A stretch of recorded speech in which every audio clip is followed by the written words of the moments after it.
श्री राधे।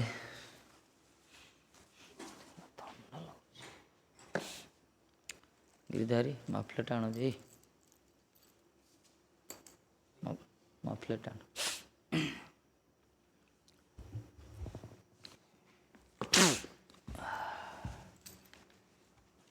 उड़ी को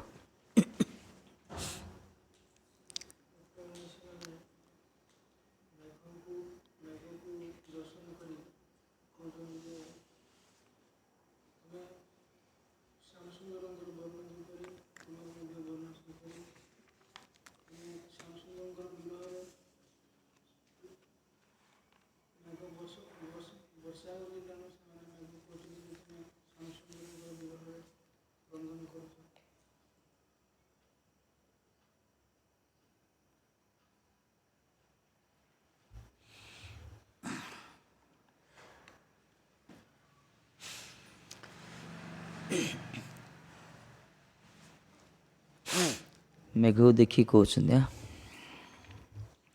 ब्लाक टे मारदेला कौन है अधा बुद्धिरा लगेल छाई छाई देखा जाऊँगी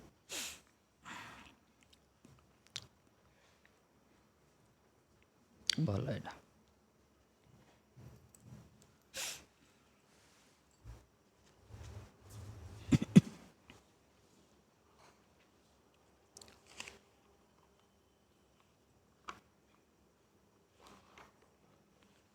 केते आलू रे पोड़ थरे टिके टिके आलू हो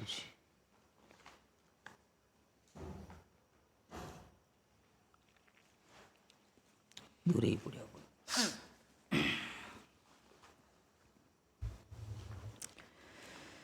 काउ काउ कहले जे टमैसी माने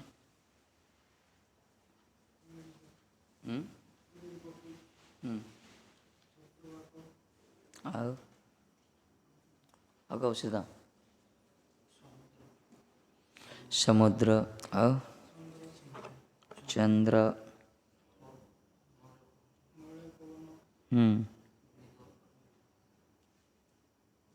मेघ ये तो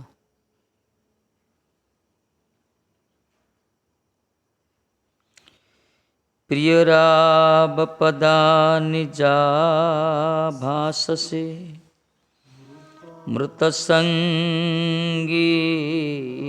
विकयानायध्यो करवाणि किमदाते प्रियं बद मे बल्लितकण्ठकोकिल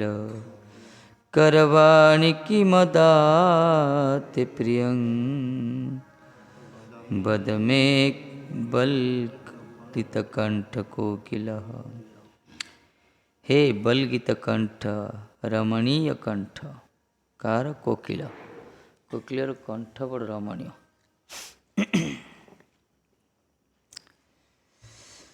सुंदर कंठ कोकिल कोकिल को देखी कोकिल गोटे करुच्ची ताको देखी कहते कहले मृत संजीविकया मृतान संजीवयती तथा तया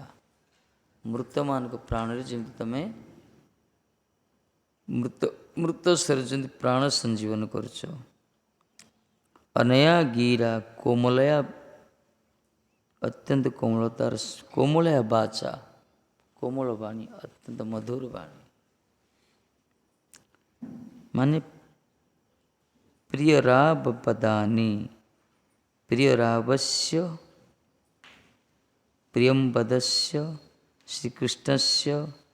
पदानी शब्दान भाषसे उच्चारयसि ततः मान प्रियंवदस्य श्रीकृष्णस्य पदानी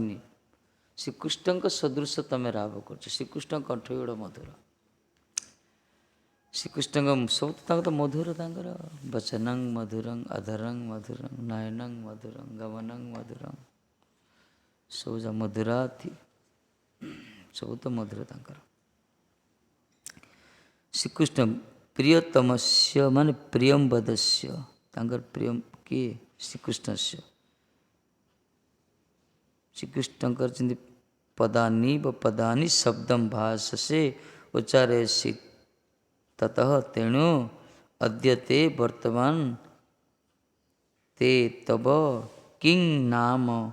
प्रियंकरवामी मैं बद मामदीश। एमाने कहते बड़े प्रसन्न हो गले, कहले जो विरह विरहिणी श्रीकृष्ण विरह विरहिणी आम को हे कोकिल तुम तुम मधुर कंठरे श्रीकृष्ण को सदृश मूर्छना करनाद कंठ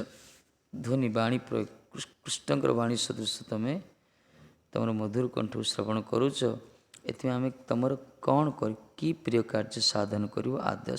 आदेश कर। हे रमणीय कंठ कोकिल तुम्हें मृत संजीवन वाक्य प्रियंवद श्रीकृष्णकर शब्द तुल्य मधुर शब्द समूह उच्चारण करते छ। सुतरां अद्य आमरा तुम्हार कौन प्रिय कार्य साधन कर आदेश कर। श्रीकृष्ण को विरह व्यथिता माने यदि श्रीकृष्ण जदि किसी आसी कहती ताहले तो बंचीजे ना। श्रीकृष्ण वाणी जदि श्रवण हम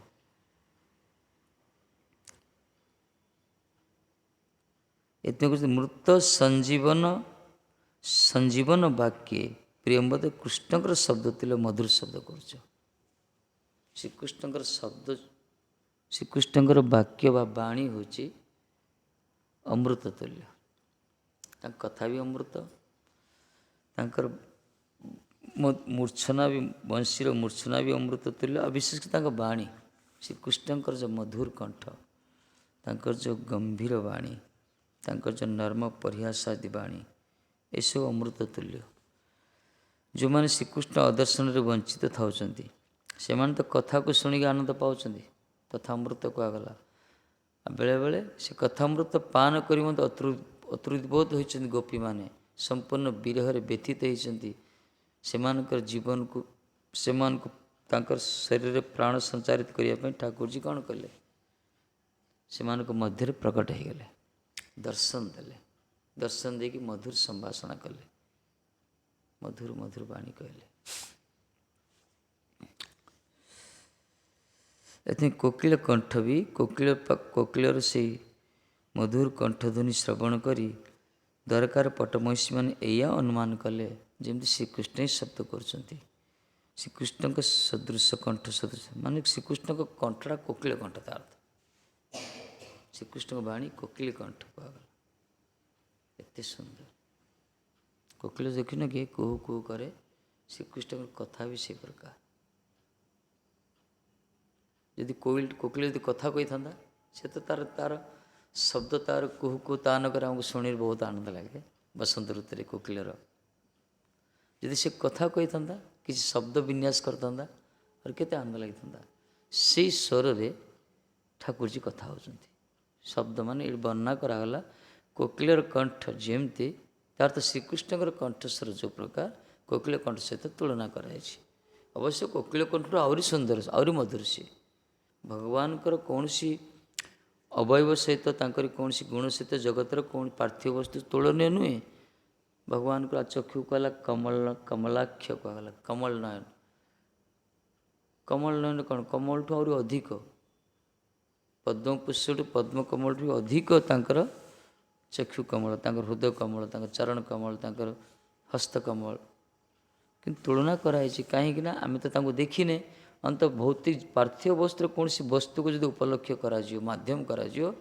ताहले आम देखुचे मुखटा चंद्रबदन सदृश मुख चंद्रटा देखुचे ये चंद्रबदन चंद्र भाया मुखटा ना कौन केते चंद्र फिका पड़ी पाखे ठाकुर जी रूप पाखे केते चंद्र फिका पड़ी। खाली कहुई भगवान बाम चरणर कौन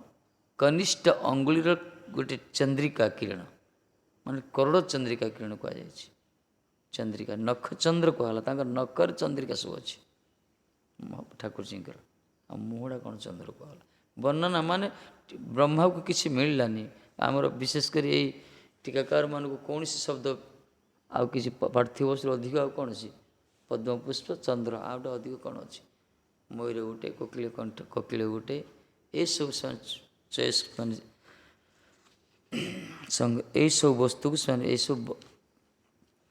ପାତ୍ର ସହିତ ସେମାନେ ତୁଳନା କରିଛନ୍ତି। ବାସ୍ତବରେ ଭଗବାନ ଅତୁଳନୀୟ, ଅସମର୍ଥ କୁହାଗଲା। ତାଙ୍କ ସହିତ କେହି ସମାନ ନାହିଁ କି ତାଙ୍କ ସହିତ ତାଙ୍କଠୁ କେହି ଉର୍ଦ୍ଧ୍ୱ ନୁହନ୍ତି। ଆମମାନଙ୍କ ପାଇଁ ବୁଝିବା ପାଇଁ ସବୁ ବର୍ଣ୍ଣନା କରାଯାଇଛି।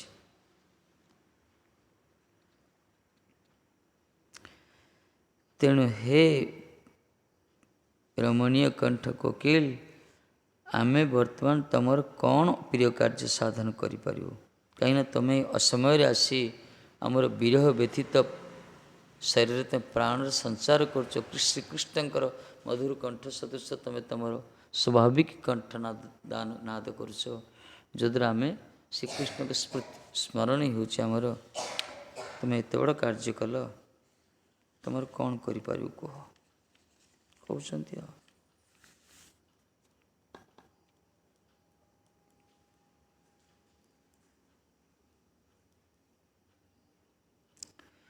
କହିଲେ, হে অখিল প্রিয় কোকিল, এই বাক্য দ্বারা আমাদের বিরহ দুঃখ পরিত্রাণের জন্যই ভাষণ করতেছ। তুমি যে ভাষণ করছো না, କୋକିଲର ଶବ୍ଦ ଶୁଣୁଛ ନା, ସେ କରୁଥିବ ମାନେ କେତେ ସମୟ ପର୍ଯ୍ୟନ୍ତ କରିବ, ସେ ଭାବିବ ପୁରା। କହୁଛନ୍ତି ହେ କୋକିଲ, ଅଖିଳ ପ୍ରିୟ କୋକିଲ, ତୁମେ ସମ୍ପୂର୍ଣ୍ଣ ଜଗତର ପ୍ରିୟ ସାଧନ କରୁଛ। ଏଇ ଯେ ତୁମେ ଭାଷଣ କରୁଛ କେବଳ ଆମର ବୀର ଦୁଃଖ ପରିତାପର ପାଇଁ। ଆମେମାନେ ଯେଉଁ ଶ୍ରୀକୃଷ୍ଣ ବୀରରେ ବ୍ୟଥିତ ହେଇଛୁ, ସେଇ ଦୁଃଖକୁ ପରିତ୍ୟାଗ କରିବା ପାଇଁ ତୁମେ ଏତେ ସୁନ୍ଦର କଣ୍ଠନାଦ କରୁଛ ବା ଆମ ସମ୍ମୁଖରେ ଭାଷଣ କରୁଛ।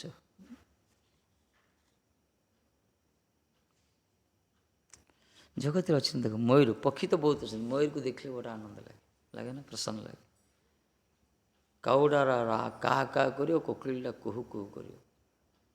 ଜଣେ ସେ ପ୍ରେମ ବସ୍ତୁ ନଥାଉ, ଭକ୍ତି କିଛି ନ ଜାଣିଥାଉ, କିନ୍ତୁ ଏ ଦୁଇ ଜଣଙ୍କର ସ୍ୱର ଶୁଣିଲେ ଆନନ୍ଦ ଲାଗେ ନା।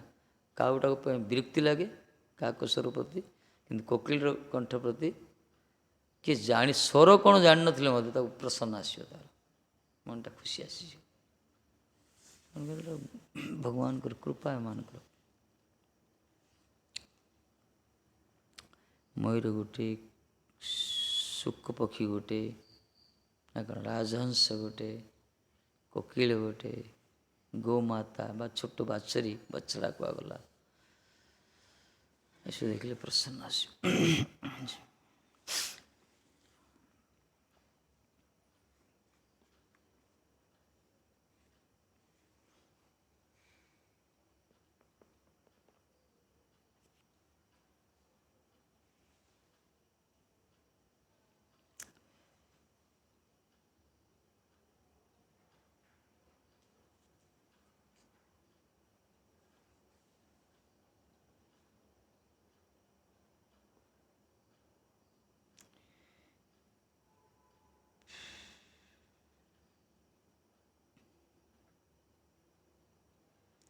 ପ୍ରିୟ ରାବ ପଦାନି ଭାଷସ୍ୟ,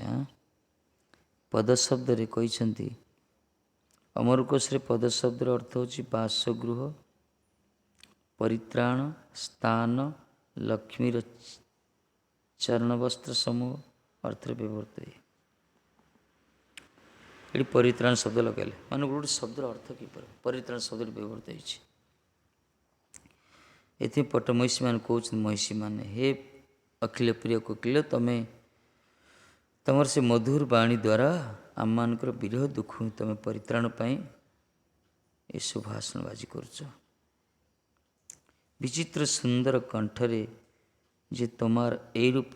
এই ବିରହେ କୋକିଲ ଶବ୍ଦର ଦୁଃଖପ୍ରଦ ହେତୁ ପ୍ରିୟକଣ୍ଠ ଇତ୍ୟାଦି ସକଲେଇ ବିପରୀତ ଲକ୍ଷଣ ଦ୍ୱାରା ବକ୍ରୋକ୍ତିମୟ।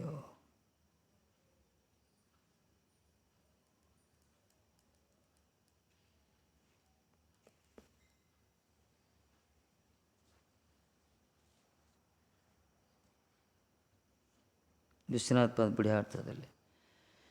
କହିଲେ ତୁମର ତ ବିଚିତ୍ର ସୁନ୍ଦର କଣ୍ଠ,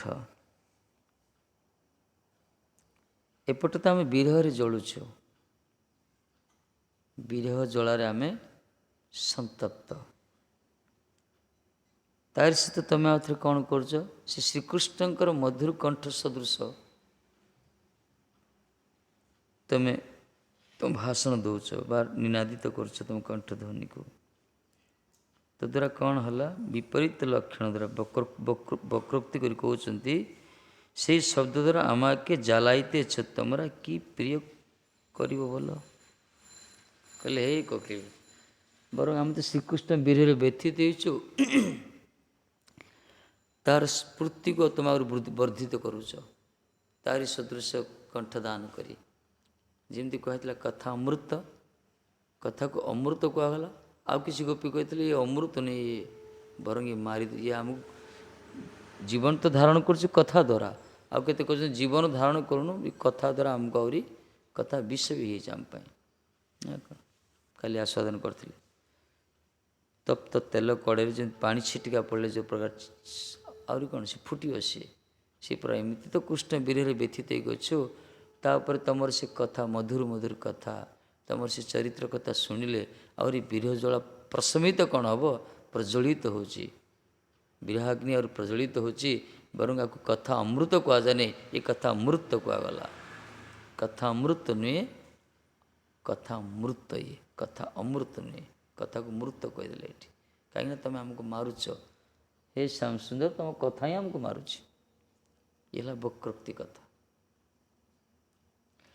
मान विशेषकर विरहर पागली उन्मादिनी अवस्था है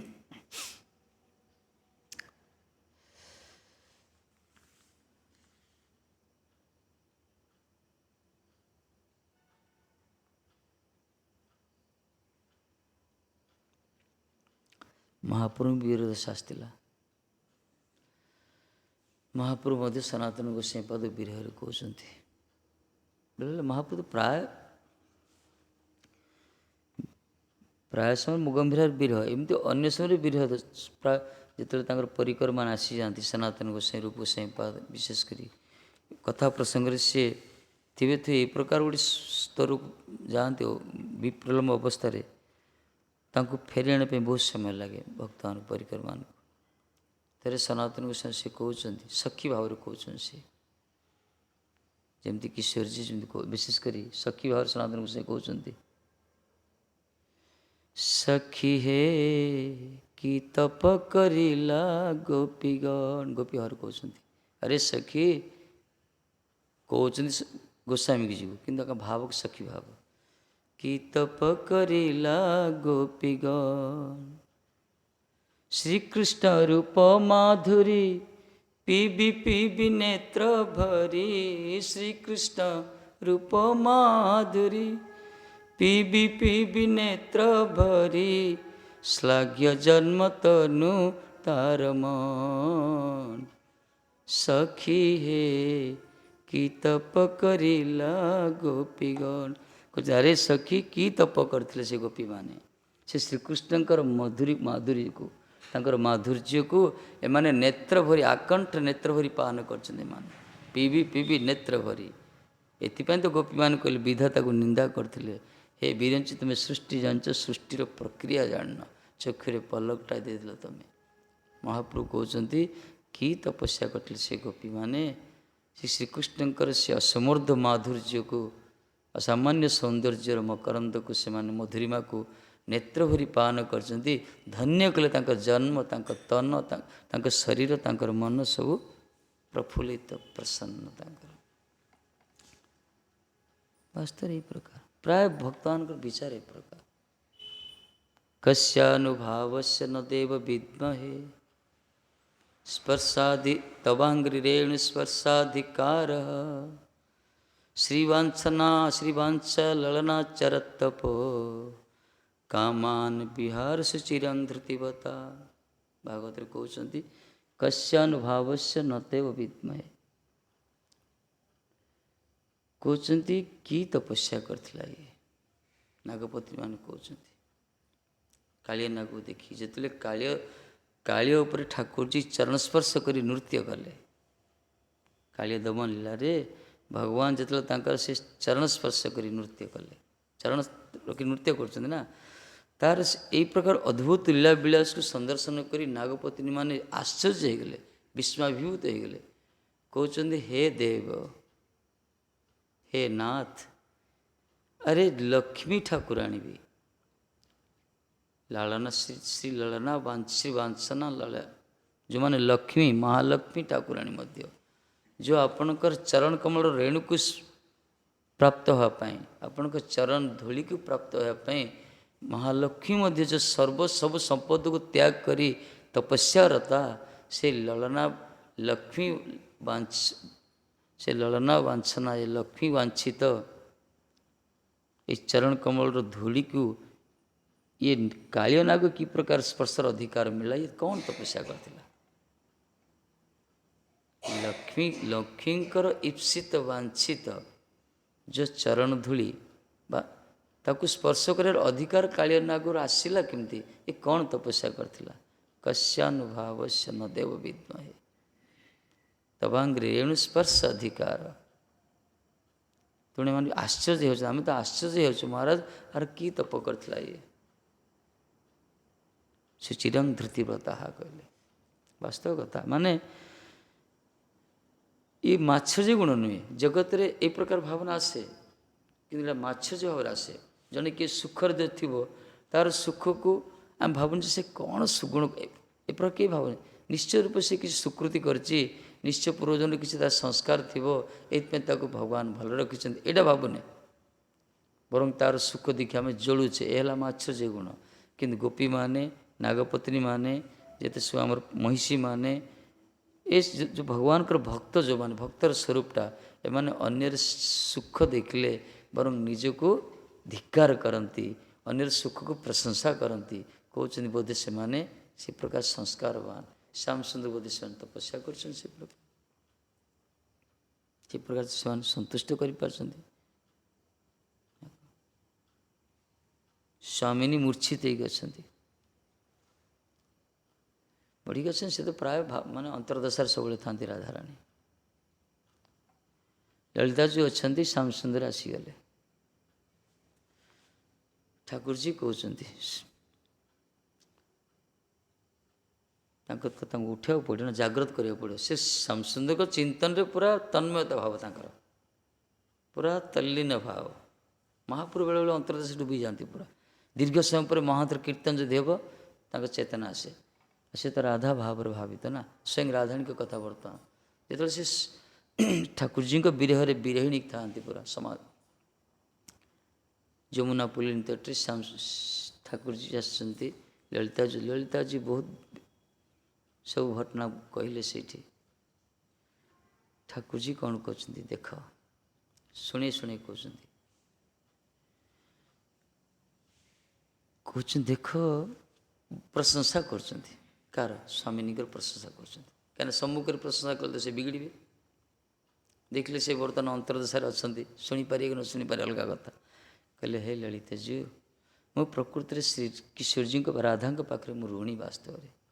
में कौन सी जन्मर तपस्या भी ऋण सुझी पारि कहीं से राधा नाम को गोपी एत सुंदर मत सेवा कर गोपी तो बहुत अच्छा किंतु से राधा एत सेवा करे ना मुझे ऋणी होगली से राधाणी स्वयं राधाणी उठी पड़े आसी कहते किए से राधा स्वयं राधाणी पचार श्याम सुंदर को हे श्याम जी राधा किए मत दर्शन कराओ ना अरे मु तो तुमको प्रति कर पारे ललिता जी कह ललिता हाथ धरी कह ललिता जी टी मत जाए देखाओ से राधा किए मुझे चरण सेवा करने चाहूँगी जी कि मोर प्रिय तुमको एत प्रसन्न कर किंतु मो जीवन बेकार होगा धिक्कार मो जीवन को मुझे गोपीर चरण सेवा करी कहले तारी कृपार मो श्याम सुंदर प्रियतम को प्रसन्नता कर ये जो भावना ना यहाँ कौन सहज किए स्वयं राधा राणी निजर कि प्रकार कार्पण्य माने तांकर स्थिति देख बर्तमान महाभाव स्थिति माने ठाकुर जी देखी आश्चर्य हो गए आप क्या कथा कौन श्याम सुंदर देखले स्वामिनी जो महाभाव दशा निजक मध्य से भूली जाती से किए तत्व यही दशा देखी ठाकुर जी निजक से भी आश्चर्यजनित हो गए ये मन रे लालसा आसला राधांकर भाव को आस्वादन करने गौरांग होगी आसते ना गौरांग हमार अवतारण मुख्य कारण यहाँ श्याम सुंदर मन रे लोभ आसीगला किशोर जी भावना को आस्वादन करने सी भी आश्चर्यान्वित होती। स्वयं स्वामिनी निजक निजे जापना सी किए पचार राधा किए, ये तो सब बड़ा आश्चर्य ना।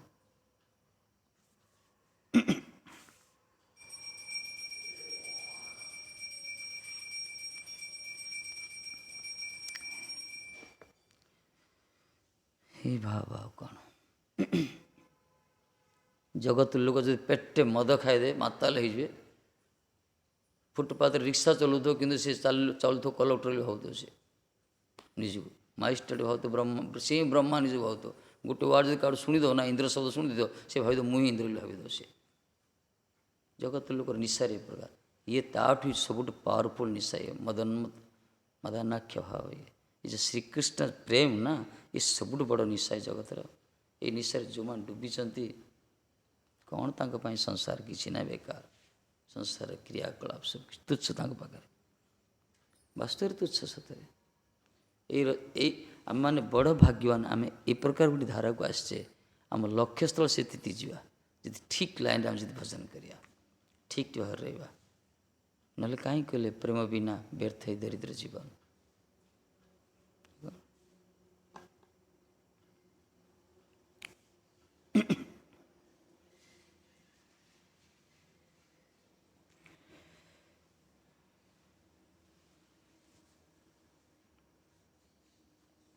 जो पंचम पुरुषार्थ प्रेम ना जार आगे तृणतुल्य चारि पुरुषार्थ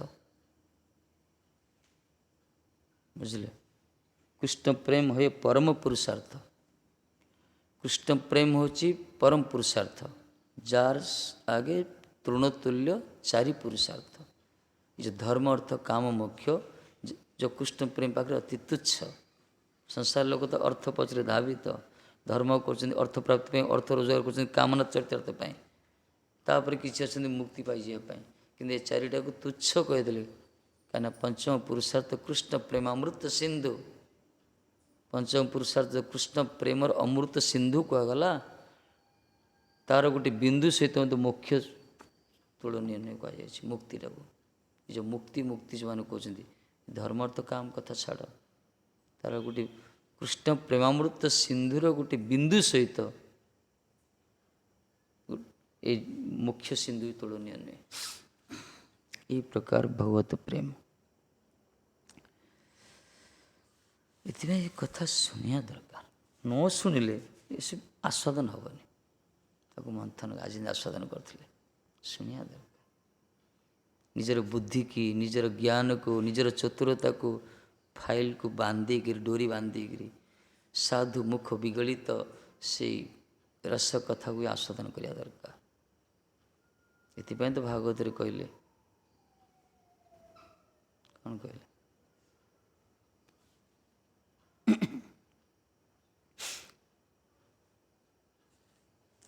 स्थान स्थितां स्थितिगतां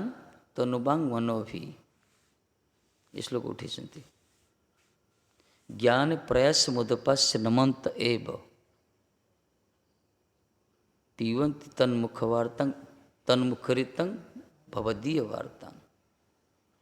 पीवंति तन्मुखरितं भवदीय वार्तां आपणकर वार्ता तार्थ आपणकर जस कीर्ति कथा आपको जो मैंने पान करती ज्ञान प्रयास मुदपास्य नमंत एव ज्ञान को ज्ञान रे जिते सब रही सब सब प्रक्रिया प्रणाली सब रही ये सब को बंद करी परित्याग करी एकमात्र साधु मुख विगलित आपण कथा को जो मान श्रवण कर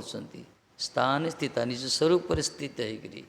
मुझे कृष्ण दास मुझे कृष्णकर सेवक मोर संबंध हो कृष्ण सहित यही प्रकार भाव भावित हो जो माने महात्मा मुख विगलित से आपणकर अम्लान कथा श्रवण कर सब किसी पान करती सब किसी धारण करते शेष पदरा कौन प्रायस अजीत प्रायस जो प्रायस जीत जीत प्यासी त्रैलोक्यम माने त्रिलोकर जो अजीत आपण अजीत बेल जो त्रिलोक रही आपन को किए जय करें किंतु जो लोक माने जो भक्त माने समस्त ज्ञान को बुद्धि को चतुरता को जिते सब प्रक्रिया को बंद करी एकमात्र शरणागत है कि अनुराग युक्त ही अनुरक्त ही श्रद्धार सहित विश्वास सहित संत मुखल विगलित आपण से अम्लान कीर्ति को कर्ण कर श्रवण करती से माने वास्तव रे ये अजित भगवान आपण हलते पाखे आप पराजित हो जाती आपन को जय कर दिन से तार योग्यता किसी न था तार जाति वर्ण धर्म निर्विशेष जिते सब बाह्य पुरुष तार बुद्धि बल पौरुष जोग किसी न था पाखे यदि खाली से शरणागत है कि महात्मा को मुखर संतान मुखर अहर आपण कथा जे शुणुची ना ताले सी आप जय करद महाराज एक कथा शुण एत महिमा रही जो प्राय जीत जीत जीतो पोषी त्रैलोक्यम बढ़िया श्लोकटा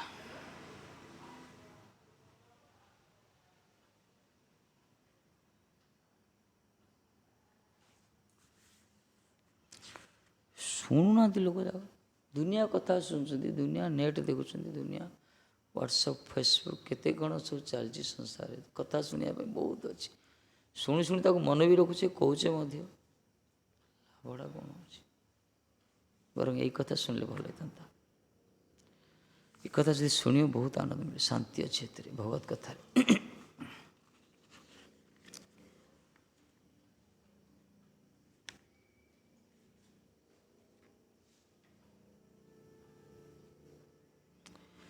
कहले ताहा द्वारा से शब्द द्वारा आमाके जलाइते तुम्हारा कि प्रिय करियो बोलो तुम्हार सुख के ही बोलते छी कहले आम तुमर कौन सुख करू को प्रथम सराहना कले प्रशंसा कले तापर विश्वनाथ पाद भाषा रे वक्रोक्ति करी कहते माने बरং आमर ज्वाला को से वृद्धि करदेला आनंद मिलियो मना नहीं किंतु से बाहर दुख प्रेमटा ना बाहर बहुत दुख अंतर भीतर बड़ सुख मिले बहुत आनंद मिले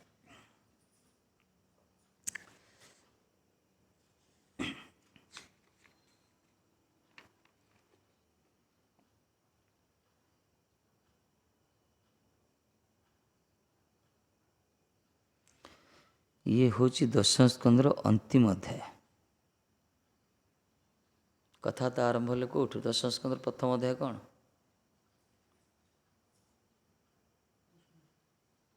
कौन कृष्ण पूरा दशम स्कंदर तो कृष्ण कथा कौन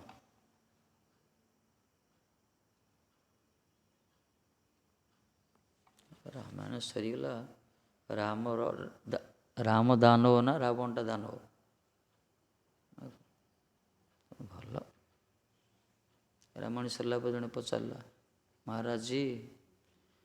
रामायण तो शुणिली बहुत सबुदिन मुझे शुणुची दानवटा किए बुझीपारे राम ना रावण वक्ता कौन कहले अरे भाई राम नु दानव राम नु रावण मुगा दानव कहना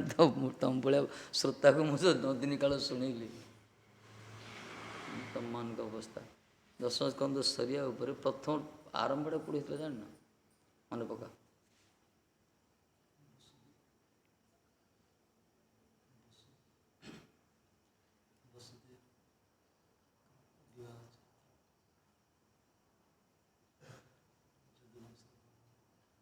जदुवंश कथा आरंभ होता परीक्षित महाराज जी सुखदेव गोस्वाई कहते पचार उत्तर चलती जदुवंश चरित कथा बर्तमान कौच श्रवण कर सौवंश सूर्यवंश कथा चंद्रवंश कथा तो है सोम सूर्य जो कहले जो जदुवंश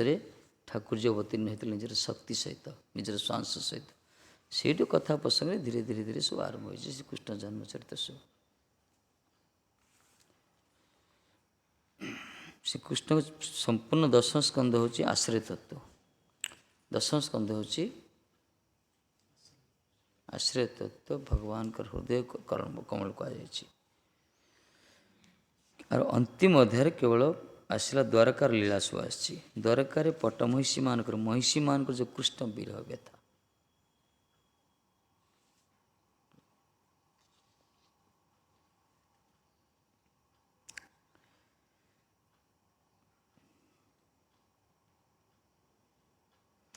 एथिपाई आम बेणुनाथ जो पर शुणी गोपी मैंने विरह व्यतीत होती।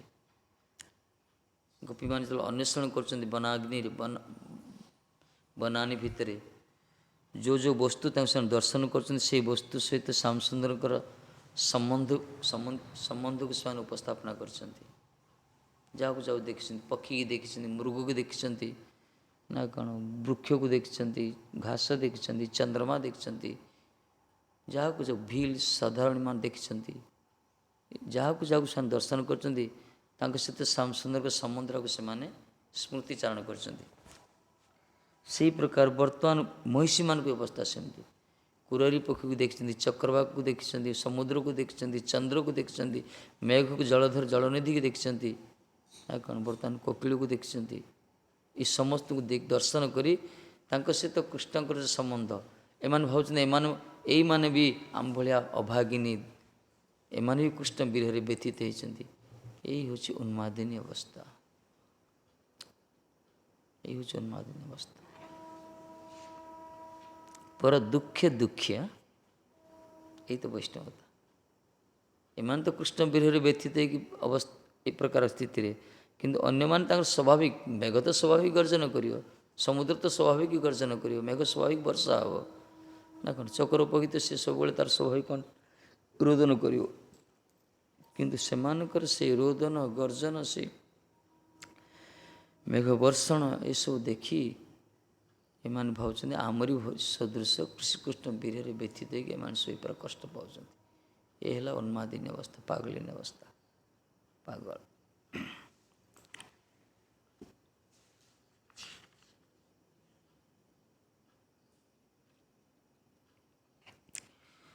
न चलसी न बदस्यदार बुद्धे खीति धरा चितयसे महात्मर्थम अपीबत वसुदेव नंदनांग्री वयमीव कामयसे तनैर्विधर्तुम् वयमीव कामयसे तनैर्विधर्तुम्।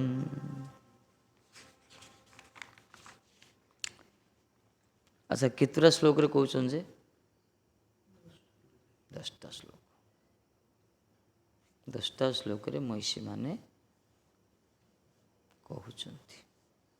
काउ कहउछन्ति काउ कहउछन्ति प्रसंग आसला गोट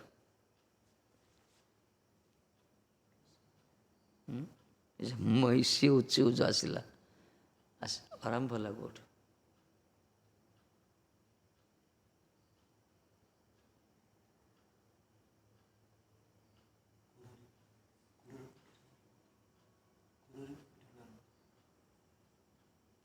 खोरी पकड़ आरंभ होला ये जब महिषी मान जब राणी मानकर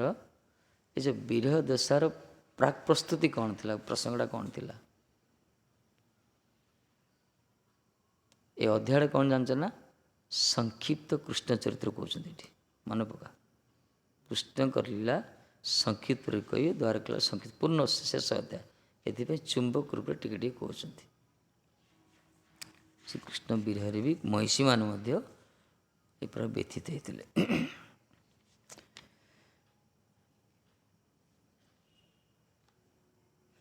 श्रीकृष्ण प्रेयसी 3 प्रकार गोटे तो गोपी मान प्रेयसी और जिते सब लक्ष्मी मान सब प्रेयसी और द्वारकार महिषी मान प्रेयसी सर्वश्रेष्ठ होती गोपी माने गोपी मान भर श्रेष्ठ होती चंद्रावली और किस राधाराणी सब श्रेष्ठ होती राधाराणी एमाने भी कृष्ण को प्रेयसी एमाने आ जो मैंने कृष्ण को प्रेयसी से सब कष्ट ही पाई सब कृष्ण विरह व्यतीत होती द्वारकार मध्य कृष्ण विरह व्यतीत माने अवश्य गोपी मानकर विरह वेदना अलग तंकर मिलन भंगी अलग एमानकर भंगी अलग एमान की क्रिया अलग।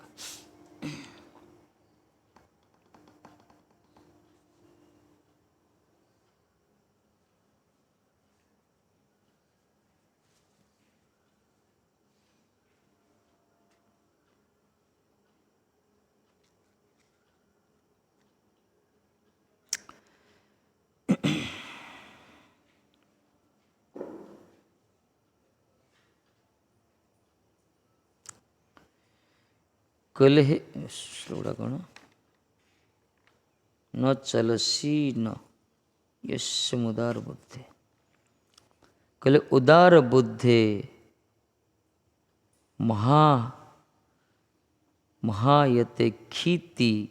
क्षितिवतार्थ पर्वत पर्वत कहते तुम न चलसी न बदसी तमें कि चली पारन कि कही पारन कि न बससी पर्वत कौन चले ना कौन न चलसी न बदसी अत नूनं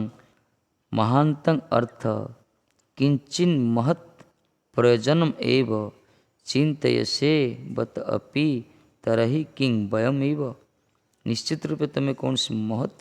उद्देश्य रे ए प्रकार चिंतित हो गछ ना तुम चली पारछ ना किसी कही पारछ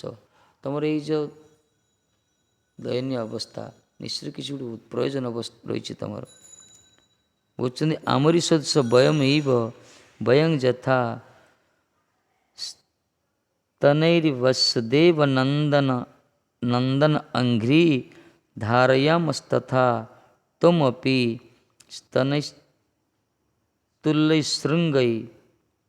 वसुदेव नंदनांघ्रि श्रीकृष्ण पाद पद्मं विधर्तुं बोढुं कामयसे अभिलयसी तथा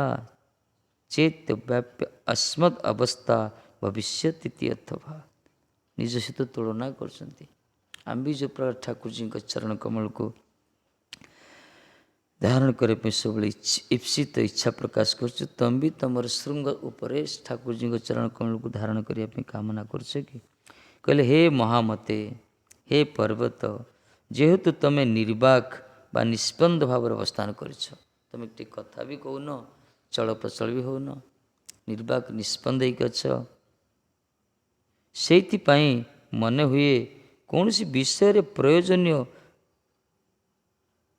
विषय ही चिंता करछ ये जना पड़े किसी चिंता करछ आम जगत में देखुनि गोटे पिला जो गोटे लोक जब चुप ही बसथ कथा कौन तो कड़ जाऊन तो घंटा घंटा को स्थान बसतु तब जी देखिए कौन कह निश्चय किसी गोटे गभीर चिंता कहे ना हम कौन यार भाई कौन चिंता कर चल गोपी मानी महिषी मैंने कहते पर्वतर तो भाई पर्वत तो स्थिर पर्वतर तो स्थिर से तो अचल महामेरु ता पाखु जाई कहते तो पर्वत देखिए कहते देखुना से निश्चित रूपे किसी चिंता कर निर्वाक निष्पत्ति केमती अच्छी ना कथा कहूँ ना कुआड़े से चल प्रचल हो कौन चिंता कर आहा ताहले तमें मध्य बोधे आममानकर न्याय उन्मत्त तन सदृश श्रृंग समूह द्वारा श्रीकृष्ण पाद पद्म धारण इच्छुक होता श्रृंग को पयधारा सहित तुलना कराई पर्वतर श्रृंग शिखर को मातृशक्ति जो पयधारा सहित तुलना कराई कहले तुम भी से प्रकार तुम से तुंग शिखर श्रीकृष्ण चरण कमल को धारण करने इच्छा प्रकाश कर आम मान सदृश तुम्हें आमादर न्याय प्राय गोपी मैंने श्रीकृष्ण के चरण को बक्षर दान कर इच्छा करते चलसी यद ब्रजा चारयन पसंद ना कौन कहते कहले हे श्याम सुंदर तुम चरण कमल एत सुखमोल ताको आम बक्षर धारण कले आम कष्ट पाऊलु आम निजक ना आमर यह मन होता आमर ये वज्रशोष कठोर बक्षजर स्पर्श तुम से सुकमल पद्म पलाश सुकमल चरण कमल तीक्ष्ण तार अनुभव हो कष्ट अनुभव हो आज से चरण कमल केमती महाराज तुम्हें कि कंकड़ पथर तुम चलुच बिना खड़म रे भावना तक के सुंदर देख निश्चित कंटकित हो कष्ट हो तुमको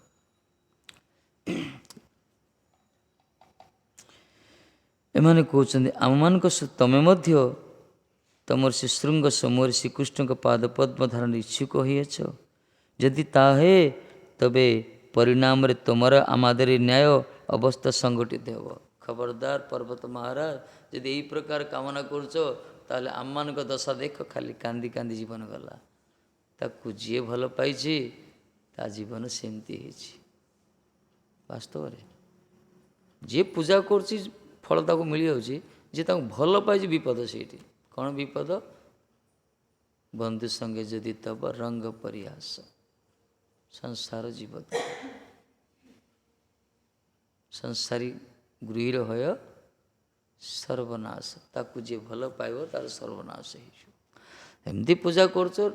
किसी कामना करछ पूजा तो संसार लोक कर सब कामना कर वैष्णव मास बढ़िया कथा कहते जिते सब घंटी बजाऊँ किए भगवान को खुशी में बजुच कि समस्त कहते आम भी पूजा कर महाराज बढ़िया बढ़िया भल कथा बढ़िया लगे प्राय लोक भी कह समस्त घरे समस्ते पूजा कर समस्ते ठाकुर पूजा कर कौन वकिला जब पूजा करूँ कौन कह आज भल गोटे केस मिल कह ता पूजा से आगा से भगवान प्रश्न करे कर डॉक्टर टी पूजा करूँ दी चार्टा रोगी आसते ऑपरेशन हो चोर पूजा करूँ प्रभु आज टी भल माल देखा माने सारा संसार कृषक पूजा करूँ चाषीटा टीके फसल फसल हो वर्षा वर्षी हो बेपारी मैंने पूजा कर सका घंटी बाड़ू दुकान खोल आज भल साहित्य होटे हो तार तो संसार लोकंर जेते पूजा अच्छी समस्ते घरे पूजा कर सब पूजा कर समस्त कामना ही था सब माँ भी आस मंदिर को पुआटा चिंता कर बापा भी आस मंदिर को झीटा चिंता कर समस्त निज कामना कई गोटे लोक भी कामना करनी भगवान का प्रसन्न में केवल ये बाबाजी दल ही कर किए ना क्या किसी ना क्या कर पुओ अच्छी ना झील अच्छी ना संसार अच्छी ना कि मले कांदी ना कि बचले हसिया आकर किसी तो ना सब तो छाड़ी यही ये संसार लोक काउंट प्रार्थना कर प्रभु को उद्धार कर तुम खुशी रुह ये साधु मान महत्व गुरुत्व देगला ये कथा बहुत हृदय स्पर्शी है बढ़िया कथा कहले वास्तव संसार जिते सब समस्त कह आम भी भागवत पढ़ु पूजा करछु आरती करछु आम ठाकुर रखीचु मंदिर गले हूँ ना कौन ठाकुर कौन कौटी ना महामूर्खर परिचय ठाकुर कौन तुम कुकुर हो ना कौन तुम पचर गुड़िया तुम घर भर जी सेमती नुहे उद्देश्य मूल कर समस्ते निज उद्देश्य सब पूजा पाठ कर कीर्तन कर भगवान को प्रसन्नता से माने करती जो माने निष्किंचन निरभिमान जो माने सद्गुरु आश्रित होती सत्संगर स्वाद जो मैंने पाई जो मैंने कथार मर्म को उपलब्धि करते जानती हरिभजन क्या कहुए हरि कीर्तन क्या कहुए हरि सेवा क्या कहुए ना संसार धर्मी लोक मानकर हरि कीर्तन हरि श्रवण हरि सेवा सबकि प्रवंचना सबू इंद्रिय तत्पर तात्पर्यमयी से निजर इंद्रिय सुख कर भगवान को सुख पाए ना ये से कामनार जर्जरित काम निज इंद्रिय तृप्ति वांछा तारे बोली काम कृष्णेन्द्र प्रीति वांछा धरे प्रेम ना कृष्ण को इंद्रिय सिना प्रीति करने जब किसी सेवा कर प्रेम कहगला कि संसार जिते सब कर पूजा पाठ प्रेम वस्तु दरकार काम ही दरकार कामनार जब बाधा आसे से प्रेम फेम छाड़ी पड़े गुरु भी त्याग करदे माली तिल कल्प पाड़दे अगर किसी ना जान स्वार्थर सब कर कि से संसार भितर किसी अच्छा जो मैंने जो मान प्रति अनुराग रही वैष्णव प्रति सत मान प्रति सद्गुरु प्रति से अनुरागी भक्त माने से जानती संसार असारता को से जानती संसार अलिकता को अवास्तवता को ये सब क्षणिक खेष्टु प्रति मुहूर्त मरणशील ये जगत पर स्वार्थ नेसी खाली कर्तव्य से कर्म करती कि निजको निजर समय मूल्यांकन करती केवल सद्गुरु आश्रित ही भक्त संघ भितर सब भजन कीर्तन करती कम लोक से विरल जगत से महात्मा कहला बोले से घरे था मठे था मन था जोड़ी था से प्रकार लोक जगत में कम जो को प्रेम दरकार कृष्ण प्रीति दरकार ना तमाम दुनिया सब पूजा पाठ अंतराल निजर इंद्रिय सुख ही लबालब भरी ये तो कड़क कथा ये तो माने निश्चक सत्य कथा ये जोड़ा कि संसार लोग शुणिले भल लगे भल लगू न लगे सत्य ही सत्य था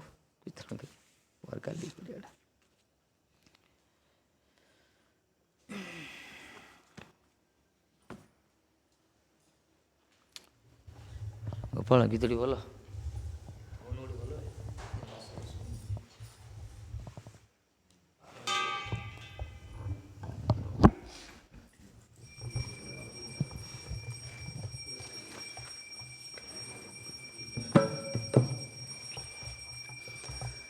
राधा रानी कृपा कीजिए, ओ श्यामा प्यारी कृपा कीजिए, ओ राधा रानी कृपा।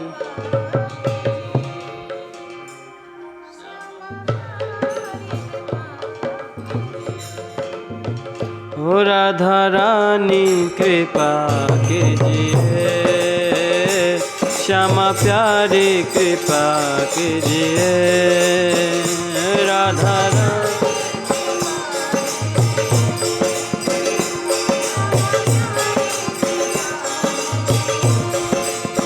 ओ मुझे अपना बना लीजिए, मुझे अपना बना लीजिए, राधा रानी कृपा कीजिए, श्यामा प्यारी कृपा कीजिए, ओ राधा रानी कृपा कीजिए।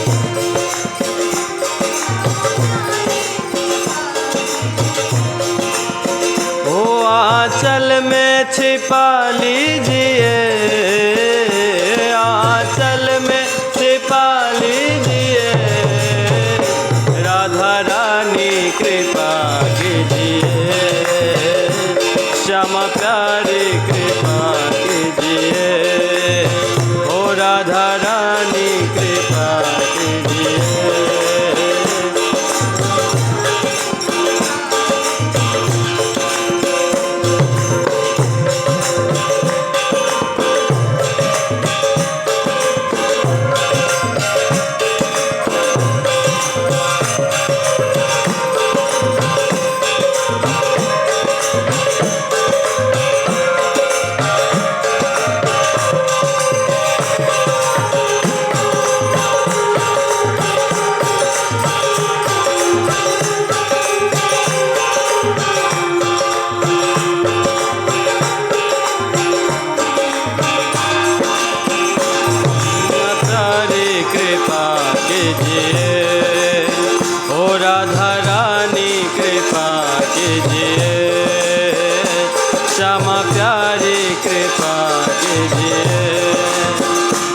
बरसाना बुला लीजिए,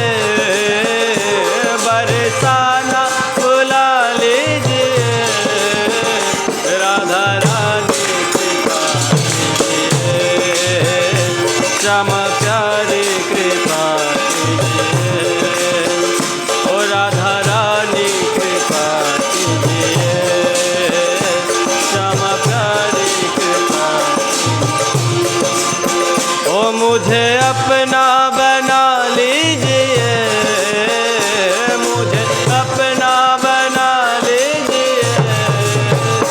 राधा रानी कृपा कीजिए,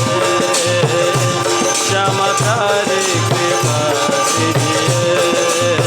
ओ राधा रानी कृपा कीजिए, श्यामा प्यारी कृपा कीजिए। ओ मुझे अपना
श्यामा प्यारे कृपा कीजिए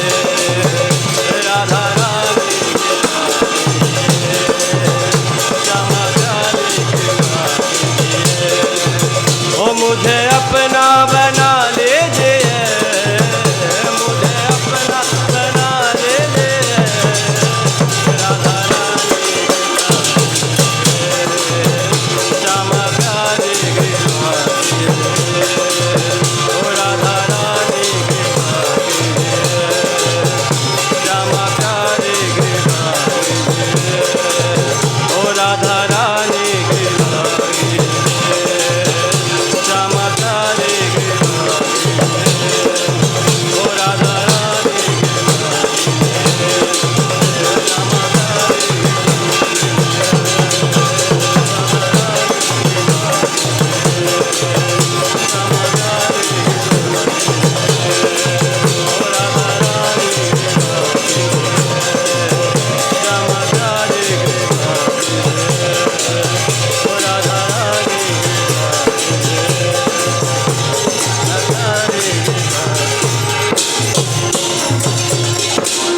श्यामा हरे कृष्ण